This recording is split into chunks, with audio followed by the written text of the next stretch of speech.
आजचा व्हिडिओ मी त्या गांडोळांवर बनवणार आहे जे समाजामध्ये नुसती वळ वळ वळ वळ वळ वळ करत असतात। आणि चमत्कार असा आहे की ते गांडोळांना बोलता पण येतं। आता काही किती झालं तरी ते गांडोळच घाणीत वाढलं आणि घाणीतच मारणार। मग या अशी गांडोळ काय करतात की तोंड दिले म्हणून कुठं पण हागत बसणार। और हमारा भगवान एक ही है, शिव शंकर, और हम आदि अनंत पे विश्वास करते हैं। हमारा एक ही धर्म है, वो सनातन धर्म है, और मैं किसी भीमराव अम्बेडकर जी को नहीं मानती हूँ। आणि आजकाल आपल्या देशामध्ये ट्रेंड चालू आहे की बाबासाहेबांना शिव्या द्यायच्या। कुणी येतंय बाबासाहेबांना शिव्या देतंय, पुतळे जाळतंय, फोटो जाळतंय। आज हा व्हिडिओ फक्त त्या गांडळांसाठी आहे।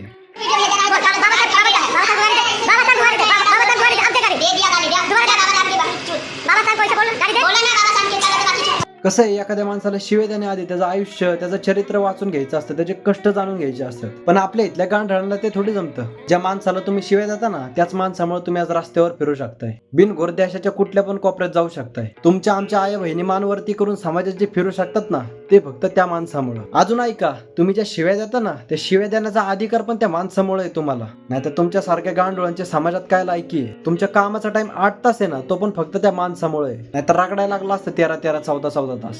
अरे मी तुम्हाला काय सांगतोय, तुम्ही तर गांडळ आहे, तुम्हाला कसली अक्कल आहे? फक्त खायचं आणि हागायचं एवढीच तर अक्कल आहे तुम्हाला। मला काय गांडळांबद्दल हेट नाही पसरवायचं, पण एखादा ऑफेंड झालंच तर मी काय करू? तुम्ही गांडळ आहे, तुमची लायकीच ती आहे, तुम्हाला दुसरं काय बोलणार आहे? तरी मी तुमच्यासाठी एकदा चांगल्या भाषेत सांगतो की माझ्या गांडूळ भावांनो, समाजामध्ये घाण पसरवणं कमी करा।